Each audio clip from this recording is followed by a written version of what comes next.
Hi welcome back to Madhumati creation. ನೋಡಿ friend, ಇವತ್ತು ನಾನು ಹೆವಿ ಪಟಿಯಾಲ ಪ್ಯಾಂಟ್ ಕಟಿಂಗ್ ಮತ್ತು ಸ್ಟಿಚಿಂಗ್ ತೋರಿಸ್ಕೊಡ್ತೀನಿ. ನಾನು ಹೆವಿ ಪಟಿಯಾಲ ಪ್ಯಾಂಟಿಗೆ ನಾನು 4 ಮೀಟರ್ ತೊಗೊಂಡಿದ್ದೀನಿ ಫ್ರೆಂಡ್ಸ್. ಅದು ಫಸ್ಟು ನಾವು 4 ಫೋಲ್ಡ್ಸ್ ಆಗಿ ನಮ್ಮ ಸೈಡ್ ಇರಬೇಕು. ನೋಡಿ ಫೋಲ್ಡಿಂಗ್ ಯಾವ ಥರ ಇಟ್ಕೊಂಡಿದ್ದೀನಿ ಅಂಥೇಳಿ. ನಾನೀಗ ಫಸ್ಟು ಅಳತೆ ಬಂದು ಪ್ಯಾಂಟಿನ ಸೈಜ್ ಬಂದು 35 ಇಟ್ಕೊಂಡಿನಿ ಫ್ರೆಂಡ್ಸ್. ಆಮೇಲೆ ಬಂದು ನಾನು ಬೆಲ್ಟನ್ನು ತೊಗೊತೀನಿ. ಈಗ ಜಸ್ಟ್ ಪ್ಯಾಂಟಿಂದು ಉದ್ದ ಮಾತ್ರ 35. ಅಲ್ಲಿ ಕ್ರಾಚ್ ಅಳತೆ ಬಂದು ಎಷ್ಟು ಅಂದರೆ 10 ಇಟ್ಕೊತೀನಿ ಫ್ರೆಂಡ್ಸ್. ಅಲ್ಲಿ ಈಗ ಆ ಕಡೆನೂ ಯಾಕಂದರೆ ಟೋಟಲ್ ಲೆಂತ್ ಲೆವೆಲ್ ಆಗಿರ್ಬೇಕಂತೇಳಿ ನಾನು ಅದು 35 ಅಳತೆ ತೊಗೊಂಡಿದ್ದು. ಕರೆಕ್ಟಾಗಿ ಮಾರ್ಕ್ ಮಾಡಿಕೊಂಡು ಅಲ್ಲಿಗೆ ಕಟ್ ಮಾಡ್ಕೋಬೇಕು. ಜಸ್ಟ್ ನಾವು ಪ್ಯಾಂಟಿನ ಕಾಲ್ದಷ್ಟೇ. ಇಲ್ಲಿ ಈಗ ಬಂದು ಕ್ರಾಚಿಂದು ಲೆಂತ್ ಬಂದು 10. ನಾವು ಅಲ್ಲಿಗೆ ಕರೆಕ್ಟಾಗಿ ಆ ಲೆಗ್ ಹತ್ರ ಫುಲ್ ಟೋಟಲಾಗಿ ತೊಗೊಂಡಿದ್ವಲ್ಲ ಅಲ್ಲಿ ಕಟ್ ಮಾಡ್ಕೋಬೇಕು ಫ್ರೆಂಡ್ಸ್. ನೋಡಿ 4 ಪೀಸ್ ಒಂದು ಅಟ್ ಎ ಟೈಮು ಕಟ್ ಮಾಡಿದ್ದು.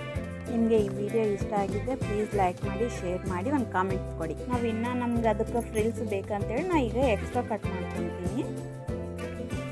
ಯಾಕಂದರೆ ಹೆವಿ ಫ್ರಿಲ್ಸ್ ಬರಬೇಕಲ್ಲ, ಹಂಗಂತೇಳಿ ಇನ್ನು ಉಳಿದಿದ್ದು ಕ್ಲಾತಲ್ಲಿ ನಾನು ಹೆಚ್ಚಿಗೆ ತೊಗೊತಾ ಇದ್ದೀನಿ ಫ್ರೆಂಡ್ಸ್. ಫಸ್ಟಿಗೆ ವೆಡ್ತ್ ಬಂದು ನಾನು ಅದು ಜಾಸ್ತಿನೇ ತೊಗೊಂಡಿದ್ದು, ಮತ್ತು ಹೆಚ್ಚಿಗೆ ಫ್ರಿಲ್ಸ್ ಈಗ ನಮಗೆ ಜಾಸ್ತಿ ಬೇಕು ಫ್ರಿಲ್ಸ್ ಅಂದರೆ ನಾವು ಇನ್ನೂ ಹೆಚ್ಚಿಗೆ ಕ್ಲಾತ್ ತೊಗೊಂಡು ಅಲ್ಲಿ ಜಾಯಿಂಟ್ ಮಾಡ್ಕೋಬೇಕು. ಜಾಯಿಂಟ್ ಮಾಡ್ಕೊಂಡಿದ್ದಾದಮೇಲೆ ಈಗ ನಾವು ಕರೆಕ್ಟಾಗಿ ಅದು ಬೆಲ್ಟಿಗೆ ಎಷ್ಟು ನಾವು ರೌಂಡ್ ತೊಗೊಂಡಿರ್ತೀವೋ ಅಷ್ಟಿಗೆ ಫ್ರಿಲ್ಸು ಸೆಟ್ ಮಾಡ್ಕೋಬೇಕು. ನಾನು ಬಂದು 4 ಇಂಚಷ್ಟು ಫೋಲ್ಡ್ ಮಾಡಿಕೊಂಡು ಫ್ರಿಲ್ಸ್ನ ಸೆಟ್ ಮಾಡ್ಕೊಂಡಿದ್ದೀನಿ ಫ್ರೆಂಡ್ಸ್.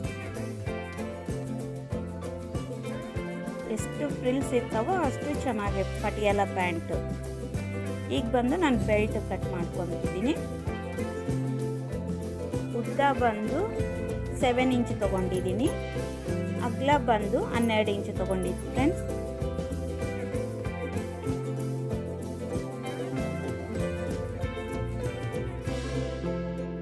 ಹಿಪ್ ಬೆಲ್ಟ್ ಬಂದು ಟೋಟಲ್ ಆಗಿ ನಾನು 48 ತೊಗೊಂಡಿದ್ದೀನಿ ಫುಲ್ ರೌಂಡ್.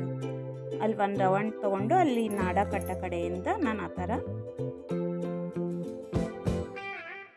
ರೆಡಿ ಮಾಡ್ಕೊಂಡಿದ್ದೀನಿ. ರೆಡಿ ಮಾಡ್ಕೊಂಡಾದ್ಮೇಲೆ ಸ್ಟಿಚ್ ಮಾಡ್ತಾಯಿದ್ದೀನಿ ಫ್ರೆಂಡ್ಸ್. ಈಗ ಪ್ಯಾಂಟಿನ ಕೆಳಗಡೆ ನಾವು ಅಲ್ಲಿ ಬಕ್ಕಮ್ ಹಾಕಿ ಕರೆಕ್ಟಾಗಿ 1 ಇಂಚಷ್ಟು ಫೋಲ್ಡ್ ಮಾಡಿಕೊಂಡು ನಾನು ಎಷ್ಟದು 6.5 ಅಳತೆ ಬಂದು 6.5 ಅಂದರೆ ಟೋಟಲ್ ಅದು ಉದ್ದ ಬಂದು 13 ಇಂಚಷ್ಟು ಕಟ್ ಮಾಡ್ಕೊಂಡು ನಮಗೆ ಫಿಟ್ಟಿಂಗ್ ಬೇಕಾಗಿದ್ದು 6.5 ಇಂಚಷ್ಟು. ನೋಡಿ ಈಗ ನಾ ಎಲ್ಲ ಪಾರ್ಟ್ಸ್ ಎಲ್ಲ ರೆಡಿ ಮಾಡಿಟ್ಟಿದ್ದೀನಿ. ಅದು ನಾಡ ಕಟ್ಟೋದು. ಈಗ ನಾವು ಫ್ರಿಲ್ಸ್ ರೆಡಿ ಮಾಡ್ಕೊಂಡಿದ್ದಂಥ ಕೆಳಗಡೆ ಪ್ಯಾಂಟ್ ನಾವು ಹಿಪ್ ಬೆಲ್ಟಿಗೆ ಜಾಯಿಂಟ್ ಮಾಡ್ಕೋಬೇಕು. ಬ್ಯಾಕ್ ಸೈಡು ಫ್ರಂಟ್ ಸೈಡ್ ಎಲ್ಲ ಸ್ಟಿಚ್ ಮಾಡಿ ಪ್ಯಾಂಟಿಂದು ಟೋಟಲ್ ಅದೆಲ್ಲ ಪ್ಯಾಂಟಿನ ಎಲ್ಲ ರೆಡಿ ಮಾಡಿದ್ದಾದ್ಮೇಲೆ ನಾವು ಹಿಪ್ ಬೆಲ್ಟಿಗೆ ಜಾಯಿಂಟ್ ಮಾಡ್ಕೋಬೇಕಾಗುತ್ತೆ ಫ್ರೆಂಡ್ಸ್. ನಾವು ನೆರಿಗೆ ಕರೆಕ್ಟಾಗಿ ಇಟ್ಕೊಂಡ್ರೆ ಹಿಪ್ ಬೆಲ್ಟಿಗೆ ಕರೆಕ್ಟಾಗಿ ಜೋಡಿಸ್ಕೋಬೋದು. ನೋಡಿ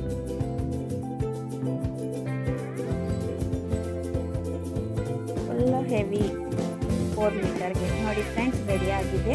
ನಿಮ್ಗೆ ಯಾರಿಗಾದ್ರು ಇಷ್ಟ ಆಗಿದೆ ಪ್ಲೀಸ್ ಲೈಕ್ ಮಾಡಿ, ಶೇರ್ ಮಾಡಿ. Thank you for watching.